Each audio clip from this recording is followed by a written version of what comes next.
Hello again and welcome back to our video version of Injecting Our Opinion. It's still Sydney from Webco Plastics. If you're watching, I want to thank you for taking the time out of your day to click and to listen. I know a lot of you are still working and that most of you have young children of your own at home, so to give me a moment is a big deal. I promise I'll keep it short and I'll keep it sweet. What a wild and unpredictable time. It cannot go unaddressed. All of us are affected in one way or another by this virus. I don't know about you, but having loved ones that you fear for is enough stress in and of itself. In addition to that, change in routine, the loss of positions, learning how to be teachers for your children again. I understand if you feel like you're not cut out for that. I co-coach CrossFit Kids 2 times a week, and even that feels like too much sometimes. But you might be grappling with the idea that now you've got so much time on your hands, but somehow you feel like you have lost time. I know I had some really exciting big plans that my heart had been set on in these upcoming months. I was all signed up, booked, and ready to take my CrossFit Level 1 certification. I'm missing out on weddings, but I am grateful for this time I'm able to spend with my family, a tight circle, and I've been doing some self-reflection.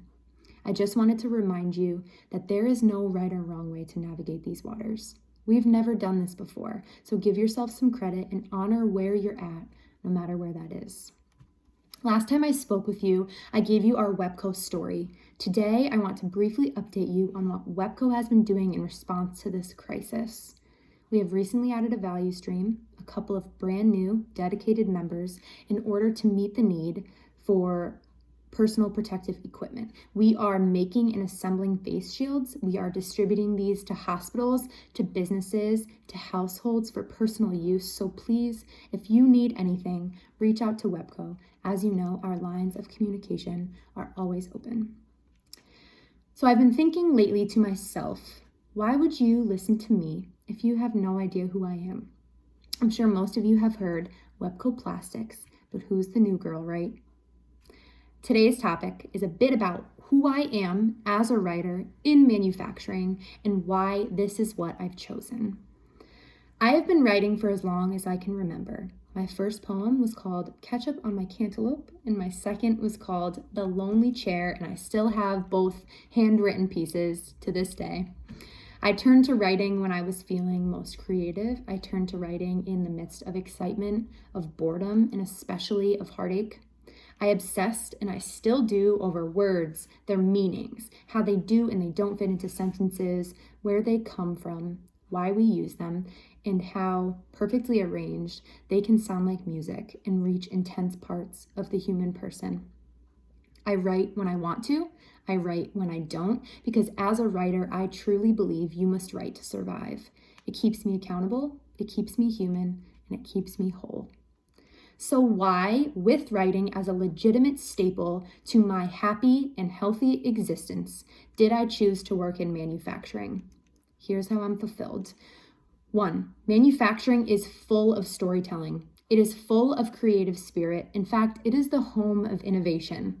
It is constructed for creative minds like my own. I get to create content on a daily basis. I get to commune with like-minded colleagues. I get to watch parts leave the building that originated in the brain and were executed with hands. And that's amazing to me. 2, we know engineers are insanely intelligent and incredible individuals. They do what a lot of us cannot, and they do so quietly behind their machines every single day of the week. And when I started working alongside engineers in manufacturing, the stigma was broken for me. These men and women are fun. They're hilarious. They are obviously more than their degree. But when do we get to hear from our engineers? I made it a goal when I began working in manufacturing to get every voice heard and to do so with my words and theirs. There is a need for this kind of conversation. There is a need for this input from the most fundamental and essential core of our business. 3, there are always stories to be written. Everywhere you go, in the noise, in the quiet moments, and although manufacturing already feeds this fire, I do not have to lose that based on my career choice. There is a space for writers, and there is a space for stories in all places. I have been more fulfilled in my career in manufacturing than I could have imagined. I was scared that I was going to have to put aside my creativity. I was scared I was going to have to put myself on mute, wait until after work to go home and write about and talk about what I wanted to. And I was dead wrong. If you're considering a career in manufacturing as a writer, if you know someone with a degree in writing who doesn't know what to do with it, if you felt like your creative spirit has been dimmed by the ordinary, let's talk manufacturing. And that's all for today. Thank you again for letting me inject my opinion.